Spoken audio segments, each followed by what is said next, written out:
क्या आप जानते हैं कि हमारे संविधान में एक तरह का छिपा हुआ कंपस है? एक ऐसा कंपस जो ये बताता है कि भारत को असल में जाना किस दिशा में है। इन्हें हम कहते हैं राज्य के नीति निर्देशक तत्व।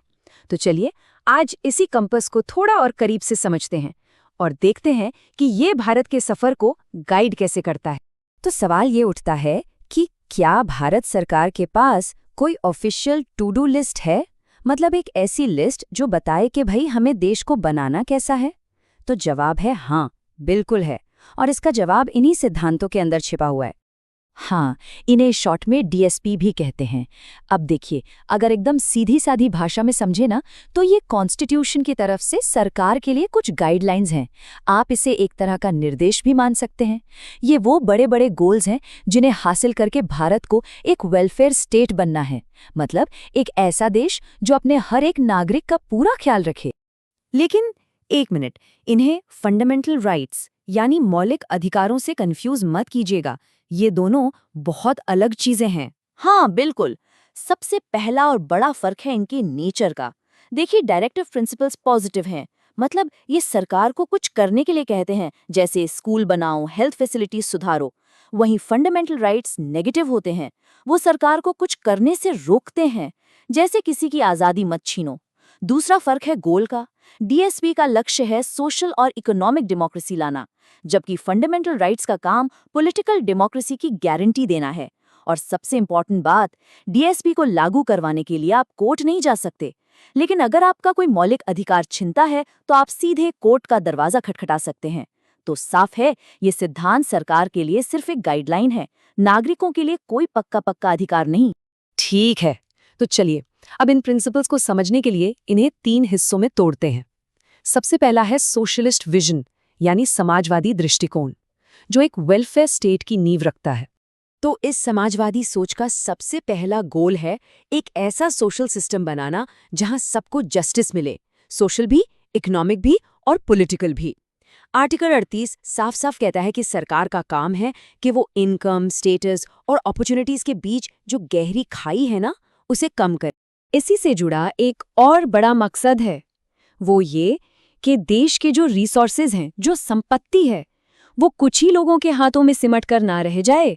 उसका फायदा सबको मिलना चाहिए। सरकार को ये इंश्योर करना है कि हर किसी को अपनी रोजी रोटी कमाने का बराबर मौका मिले। और हाँ, न्याय सिर्फ अमीरों की जागीर नहीं होना चाहिए। इसीलिए कॉन्स्टिट्यूशन कहता है कि सरकार की जिम्मेदारी है कि वो गरीबों को मुफ्त कानूनी मदद दे। आज जो हम नालसा यानी नेशनल लीगल सर्विसेज अथॉरिटी को काम करते हुए देखते हैं ना, उसकी जड़ें असल में इसी प्रिंसिपल में है। ये प्रिंसिपल्स सरकार को याद दिलाते हैं कि उसकी जिम्मेदारी है कि वो मुश्किल वक्त में, जैसे बेरोजगारी, बुढ़ापा या बीमारी में, अपने नागरिकों के साथ खड़ी रहे। और सिर्फ इतना ही नहीं, ये भी पक्का करे कि वर्क प्लेस का माहौल अच्छा और ह्यूमेन हो। इसका सबसे अच्छा एग्जाम्पल है मैटरनिटी लीव। महिलाओं को मिलने वाला ये अधिकार इसी सोच की देन है। अब बात करते हैं मजदूरों की। उनका कल्याण भी एक बहुत बड़ा गोल है। सरकार को ये देखना है कि हर मजदूर को कम से कम लिविंग वेज मिले। मतलब इतनी सैलरी तो हो कि वो एक डिसेंट, सम्मानजनक जिंदगी जी सके। और तो और जो बड़ी बड़ी इंडस्ट्रीज हैं, उनके मैनेजमेंट में भी वर्कर्स का रोल होना चाहिए, ताकि सारे फैसले वन साइडेड ना हो। सरकार के सबसे जरूरी कामों में से एक है लोगों की हेल्थ और न्यूट्रिशन लेवल को बेहतर बनाना। अच्छा, कई राज्यों में शराब पर पाबंदी है, राइट? तो वो सरकारें जब ऐसे कानून बनाती हैं तो वो इसी प्रिंसिपल का हवाला देती हैं। चलिए अब आते हैं दूसरे हिस्से पर, गांधीयन पाथ यानी गांधीवादी मार्ग। जैसा कि नाम से ही जाहिर है, ये वो प्रिंसिपल्स हैं जो महात्मा गांधी के विचारों और हमारे आज़ादी के आंदोलन के आदर्शों से निकले हैं। महात्मा गांधी का एक बहुत बड़ा सपना था, ग्राम स्वराज। मतलब हर गांव सेल्फ सफिशिएंट हो, आत्मनिर्भर हो। इसी सपने को हकीकत में बदलने के लिए कॉन्स्टिट्यूशन सरकार को कहता है कि वो ग्राम पंचायतों को ऑर्गेनाइज करे, और सिर्फ बनाए ही नहीं बल्कि उन्हें इतनी पावर भी दे कि वो अपने फैसले खुद ले सकें। ये आर्टिकल सरकार को एक खास जिम्मेदारी देता है, वो ये कि समाज के जो कमज़ोर तबके हैं, खासकर एससीज और एसटीज, उनके एजुकेशनल और इकोनॉमिक इंटरेस्ट्स को बढ़ावा दिया जाए और उन्हें हर तरह के एक्सप्लॉयटेशन से बचाया जाए। ये प्रिंसिपल एग्रीकल्चर और एनिमल हस्बेंड्री मतलब खेती और पशुपालन को मॉडर्न और साइंटिफिक तरीकों से आगे बढ़ाने पर जोर देता है। और इसी के साथ ये गायों और दूसरे दुधारू जानवरों की नस्ल सुधारने और उन्हें बचाने की बात भी करता है। और अब आते हैं आखिरी कैटेगरी पर, द लिबरल इंटेलेक्चुअल आइडिया। ये वो प्रिंसिपल्स हैं जो एक मॉडर्न, रैशनल और प्रोग्रेसिव इंडिया का विजन रखते हैं। ये एक ऐसा प्रिंसिपल है जिस पर हमेशा बहुत चर्चा होती है। ये कहता है कि सरकार को कोशिश करनी चाहिए कि देश के सभी नागरिकों के लिए, चाहे वो किसी भी धर्म के हों, एक जैसे पर्सनल लॉज हों। इसी को हम यूनिफॉर्म सिविल कोड कहते हैं। ये प्रिंसिपल सरकार को 6 साल तक के सभी बच्चों की अर्ली केयर और एजुकेशन की जिम्मेदारी देता है। और एक इंटरेस्टिंग बात बताऊं, बाद में जो राइट टू एजुकेशन एक फंडामेंटल राइट बना ना, उसकी जड़ें इसी डायरेक्टिव प्रिंसिपल में थी। ये आर्टिकल एनवायरनमेंट की हिफाजत और सुधार को सरकार की ड्यूटी बनाता है। इसी के बेस पर बाद में एनवायरनमेंट प्रोटेक्शन एक्ट जैसे कई जरूरी कानून बने।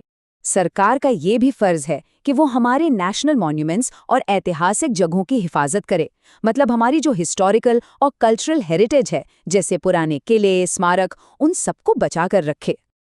ये प्रिंसिपल हमारी डेमोक्रेसी के लिए बेहद ज़रूरी है। ये कहता है कि जुडिशरी यानी हमारी अदालतें और एग्जीक्यूटिव यानी सरकार, इन दोनों को अलग अलग रखना चाहिए। अब सवाल है क्यों? ताकि अदालतें बिना किसी सरकारी दबाव के एकदम निष्पक्ष होकर अपना काम कर सकें, न्याय कर सकें।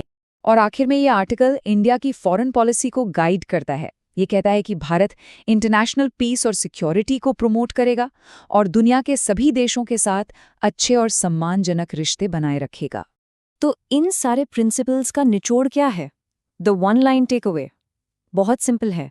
DPSP मतलब द स्टेट्स गोल्स। ये देश के लक्ष्य हैं।